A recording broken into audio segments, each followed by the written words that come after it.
दोस्तों आज की वीडियो में हम लोग देखिए क्लास 10th ठीक है साइंस का ये सेट नंबर 2024 में आया हुआ था और ये 824 ठीक है ना। तो मैं इसको पूरा सॉल्व करवाऊंगा। जो आपके जो 4 नंबर के प्रश्न या 6 नंबर के प्रश्न हैं उन सभी को भी करवाऊंगा ठीक है ना। हम इसको पार्ट बाई पार्ट करेंगे ठीक।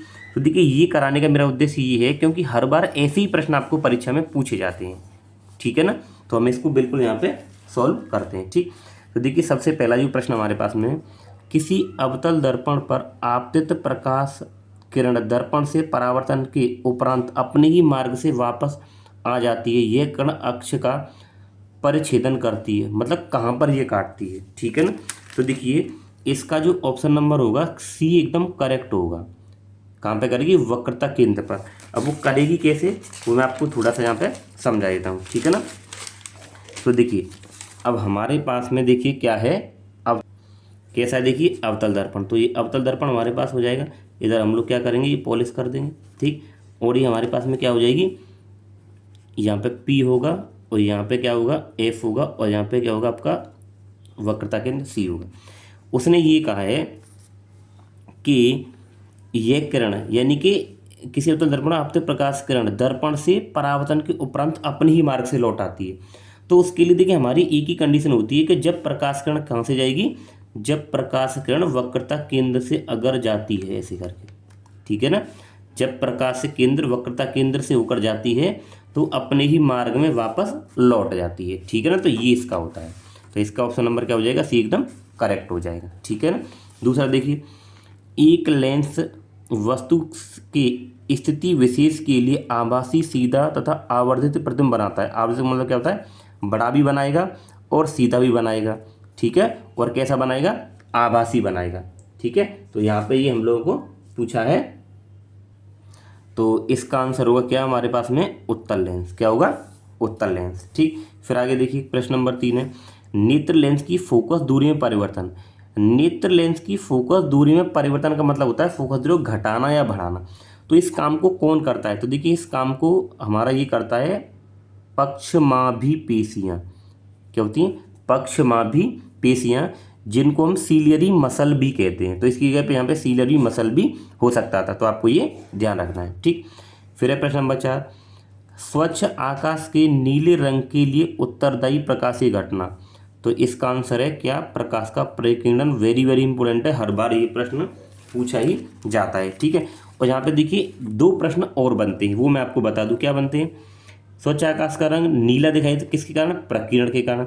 नीला कब दिखाई देता, ये कंडीशन ही पूछ लेता है। तो देखिए एक ये पूछता है, चंद्रमा से देखने पर, चंद्रमा से देखने पर आकाश का रंग कैसा दिखाई देता है, काला दिखाई देता है। ये ध्यान रखना आप लोग, ये भी प्रश्न पूछा गया।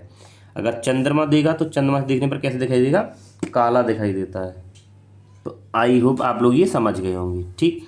प्रश्न नंबर 5 है, किसी विद्युत परिपथ में ठीक है। तो देखिए यहाँ हम लोगों को दे रखा है किसी विद्युत बल्ब पर 440 वोल्ट यानी कि V। तो V कितना है, 440 वोल्ट। सॉरी देखिए यहाँ पे हमें दे रखा है 440 वाट है। तो वाट का मतलब क्या है, आपको P दे रखा है। क्या दे रखा है, P दे रखा है। तो P बराबर 440 वाट ठीक। उसके बाद में 220 वोल्ट। तो वोल्टेज कितना है आपके पास में, 220 वोल्ट। उसने पूछा फिलामेंट का प्रतिरोध क्या होगा, फिलामेंट का प्रतिरोध क्या होगा। तो देखिए हमारे पास फॉर्मूला होता है R बराबर V² अपॉन P हो जाएगा। क्या हो जाएगा, V²/P। अब ये कैसे आया, देखिए मैं आपको बता, क्योंकि हमारे पास सूत्र होता है P बराबर V²/R। क्या होता है, P बराबर V²/R। अब हम लोगों को R निकालना है तो P इसके नीचे आ जाएगा। तो सूत्र हमारा बन जाएगा R बराबर V²/P। तो आपके पास में V कितना है, देखिए V आपके पास में है 220। तो 220 का स्क्वायर और बट्टे में P कितना है, 440 ठीक है। इसको सॉल्व हम लोग करते हैं तो ये स्क्वायर है, तो यानी कि 220 गुणा 220 और बट्टे में 440। तो एक जीरो से एक जीरो कट जाएगी और 22 दूनी 44 और 2 से काटेंगे 110 बार। तो इसका आंसर क्या आ जाएगा, देखिए 110 ओम ठीक है। इसके बाद देखिए ये दिया गया परिपथ में प्रयुक्त होने वाले कुछ अवयवों के संकेत स्तंभ में दिए गए हैं, तो ये मैचिंग हमें बतानी है। तो देखिए ये किसका सिंबल होता है, तो ये जो सिंबल होता है आपका ये होता है किसका, परिवर्ती प्रतिरोध का। तो ये पहला नंबर का जो आंसर है आपके पास में क्या होगा, तीसरा होगा, ठीक है ना, क्या होगा, तीसरा। ये सिंबल किसका होता है, अमीटर का, तो ये दूसरा है ना, तो दूसरे का आंसर देखिए अमीटर का आपके पास में ये रहा, ठीक। फिर तीसरा ये सिंबल होता है बैटरी का, किसका होता है, बैटरी या सेल का। अभी सिंगल है तो ये सेल का होगा, बैटरी बोल सकते हैं या फिर सेल, तो देखिए विद्युत सेल, तो यहाँ पर तीसरे का जो आंसर क्या होगा पास में, दूसरा होगा, ठीक। उसके बाद में ये, तो देखिए ये हमारे पास में चौथा बता, तार क्रॉसिंग, तो ये आपके पास में आएगा चौथे का पहला। आप ये क्रम देख लीजिए कहाँ है, देखिए पहले का चौथा कहाँ है, इसमें है कहीं, हाँ पहले का तीसरा, तो देखिए पहले का तीसरा यहाँ भी है और यहाँ भी और यहाँ भी है, पहले का तीसरा और दूसरे का चौथा, तो दूसरे का चौथा हो गया, ठीक है ना, और तीसरे का दूसरा, तीसरे का, तो हमारे पास में ऑप्शन नंबर एकदम करेक्ट हो जाएगा, ठीक। उसके बाद में देखिए क्या है, किसी धारावाही प्रणालिका को संतुलन लटकाने पर सदैव स्थिर होती है, ठीक है ना, तो वो उसका ये आंसर क्या हो जाएगा हमारे पास में, जो धारावाही प्रणालिका को संतुलन रूप से लटकाएंगे तो वो सदैव कैसे स्थिर रहेगी तुम्हारा, नॉर्थ और साउथ में, नॉर्थ और साउथ मतलब उत्तर और दक्षिण, तो इसका ऑप्शन नंबर क्या हो जाएगा, सी एकदम करेक्ट हो जाएगा। तो इसका ऑप्शन नंबर क्या हो जाएगा, एकदम सी एकदम करेक्ट हो जाएगा, ठीक। फिर देखिए पूछा है निम्नलिखित में से कौन सी धातु कमरे के ताप पर ठोस अवस्था में पाई जाती है, तो कमरे के ताप पर ठोस अवस्था में क्या पाई जाती है, मरकरी, और मरकरी को हम लोग यहाँ पे Hg कहते हैं, इसका ये सिंबल है, ये भी यहाँ पे पूछ सकता है, ठीक है। अब हम लोग यहाँ पे आगे चलते हैं, ठीक। तो आगे क्या दे रखा है, देखो आगे हम लोगों को दे रखा है कि अम्ल एवं क्षार की अभिक्रिया से प्राप्त होता है, तो देखिए अम्ल और क्षार की जब हम लोग प्रक्रिया कराते हैं तो वहाँ पे लवण और जल बनता है, लवण और जल बनता है, ठीक। फिर देखिए दे रखा है निम्नलिखित अभिक्रिया, तो ये पूछा है कि ये कौन सी अभिक्रिया का उदाहरण है, कैल्शियम कार्बोनेट को हम लोग क्या कर रहे हैं, ऊष्मा दे रहे हैं, ठीक है, तो ये टूटा है, तो देखिए ये दो भागों में टूट गया, यानी कि हमारे पास में कैल्शियम ऑक्साइड बन गया और ये CO2 बन गया, तो ये हमारे पास में क्या कहलाएगा, अपघटन कहलाएगा, क्या कहलाएगा, अपघटन, तो ये हो जाएगा सी, ठीक। श्रृंखलन का गुण किस परमाणु में पाया जाता है, श्रृंखलन लंबी चेन बनने का गुण, तो लंबी चेन बनने का गुण किस में पाया जाता है, कार्बन में, ठीक है। फिर पूछा है निम्नलिखित में से एल्काइन है, तो देखिए एल्काइन में क्या होते हैं, 3 बॉन्ड होते हैं, कितने होते हैं, ट्रिपल बॉन्ड। देखिए एल्कीन में सिंगल बॉन्ड होता है, ठीक है, एल्कीन में सिंगल बॉन्ड होता है, एल्कीन में सिंगल बॉन्ड होगा और एल्कीन में डबल बॉन्ड होता है और एल्काइन में आपके पास में ट्रिपल बॉन्ड होता है, तो उसने पूछा है एल्काइन, तो देखिए यहाँ डबल है यहाँ डबल है, ये दोनों नहीं है, तो यहाँ पे क्या हो जाएगा, ऑप्शन नंबर बी हमारे पास में एकदम करेक्ट हो जाएगा। एल्काइन में क्या होता है, यहाँ पे ट्रिपल बॉन्ड होता है, ठीक है ना। देखिए यहाँ पे आपको एक क्वेश्चन और याद रखना है इनिशियल रिलेटिव, कि यहाँ पे इनके सामान्य सूत्र और पूछता है, तो एल्कीन का सामान्य सूत्र CnH2n+2 होता है, एल्कीन का CnH2n होता है, एल्काइन का CnH2n-2 होता है, ठीक है, ये भी आपको ध्यान रखना है। अब उसके बाद में देखिए पूछा है ईंधन एवं औषधियों के रूप में उपयोग होता है, तो ईंधन और औषधियों के रूप में हमारे पास में क्या होता है, एथेनॉल यूज होता है, क्या होता है, एथेनॉल, ठीक। उसके बाद में देखिए यहाँ पे बायोलॉजी के क्वेश्चन स्टार्ट हो गए। गुर्दे की इकाई जो उत्सर्जन की प्रक्रिया में भाग लेती है, तो उत्सर्जन की प्रक्रिया में भाग लेती है, तंत्रिका तो नहीं लेता है, तो यहाँ पे क्या हो जाएगा, ये भी नहीं होता है, ये भी नहीं होता है, तो आपके पास में ऑप्शन नंबर बी एकदम करेक्ट होगा, वृक्काणु यानी कि जिसको हम नेफ्रॉन कहते हैं, ठीक। पौधों में जल के लिए उत्तरदायी, तो पौधों में देखिए पूछा पौधों में जाइलम किसके लिए उत्तरदायी होते हैं, जल के लिए, किसकी होती है, जल के लिए। और एक होता है आपके पास में फ्लोएम, क्या होता है, फ्लोएम, तो फ्लोएम वो किसके लिए होते हैं, वो होते हैं भोजन के लिए उत्तरदायी, ठीक है ना, ध्यान रखना। जाइलम जल के लिए होते हैं, तो इसका आंसर तो ये हो जाएगा। अगर ये भोजन के लिए, अगर यहाँ पे पूछता है भोजन के लिए कौन होते हैं, तो वो होते हैं फ्लोएम, क्या होते हैं, फ्लोएम, ध्यान रखना। फिर पूछा है स्वपोषी पोषण के लिए, स्वपोषी का मतलब जो अपना भोजन स्वयं बनाते हैं, स्वपोषी पोषण के लिए क्या क्या आवश्यक होता है, तो देखिए कार्बन डाइऑक्साइड और जल, क्लोरोफिल, सूर्य का प्रकाश, ये तीनों ही चीज़ें जरूरी है, तो ऑप्शन नंबर डी करेक्ट हो जाएगा, ठीक। ऑक्सीजन की उपस्थिति में पाइरूवेट का ऑक्सीकरण कोशिका के किस भाग में होता है? ठीक है, ये हमसे पूछा। तो इसका आंसर हो जाएगा आपके पास में, देखिए, कोशिका द्रव्य केंद्रक, इसका हो जाएगा क्या? माइटोकॉन्ड्रिया, यानी कि ऑप्शन नंबर सी। मेंडल ने अपना प्रयोग किया था, तो किसके लिए किया था? वंशागत गुणों के अध्ययन के लिए, मटर के उत्पादन के लिए, चावल के उत्पादन के लिए, गेहूं के उत्पादन के लिए। देखिए, किस पर किया था? तो मटर पर किया था, लेकिन इसने पूछा क्या है? प्रयोग किया था किसके लिए? वंशागत गुणों के अध्ययन के लिए किया था, ऑप्शन नंबर ए। अगर ये पूछा जाता किस पौधे पर प्रयोग किया था, तब वहाँ पे लिखते हैं मटर के पौधे के लिए। तो आपको बिल्कुल ध्यान से पढ़ लेना है, ऐसा नहीं कि एकदम अचानक पढ़ के आप मटर लगा दें, ठीक है ना। क्वेश्चन को पढ़ें क्या पूछा गया है। निम्नलिखित में से कौन ओजोन परत का क्षरण के लिए मुख्य जिम्मेदार है? यानी ओजोन परत का जो क्षरण हो रहा है वो किसके कारण हो रहा है? क्लोरोफ्लोरोकार्बन के कारण। किस कारण होता है? क्लोरोफ्लोरोकार्बन के कारण। तो जिसको हम CFC कहते हैं शॉर्ट में, ठीक है ना, क्लोरोफ्लोरोकार्बन। ध्यान रखें आप लोग। निम्न में से कौन आहार श्रृंखला का निर्माण करते हैं? तो इनमें से आहार श्रृंखला का निर्माण कौन करते हैं, ये पूछा गया। तो देखिए, आहार श्रृंखला का निर्माण करते हैं, देखिए ऑप्शन नंबर बी होगा, घास, बकरी और मानव, ठीक है ना।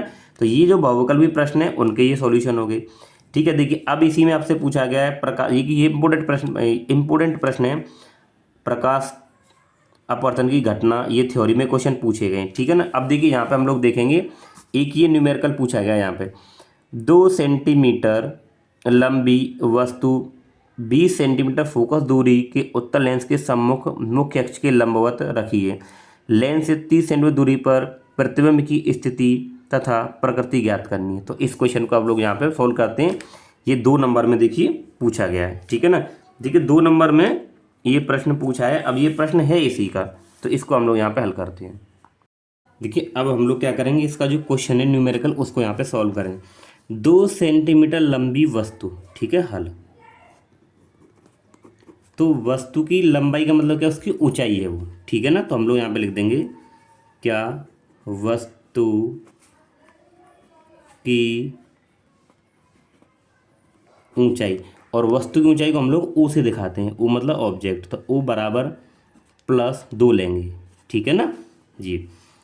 अब +2 क्यों लिखा है? क्योंकि वस्तु जो होगी आपके पास में, देखिए क्या, मुख्य अक्ष जो होती है ना, ये तो इसके ऊपर होती है ये, तो इसलिए इसको क्या लें, वस्तु को जो ऊंचाई इसको प्लस में लेंगे। फिर आगे क्या कह रहा है? 20 सेंटीमीटर फोकस दूरी, तो एफ बराबर आपके पास कितनी है? 20 सेंटीमीटर, ठीक। आगे देखिए, लेंस से वस्तु की दूरी, वस्तु की दूरी होती है यू, तो हमेशा माइनस में लेते हैं, तो -30 सेंटीमीटर।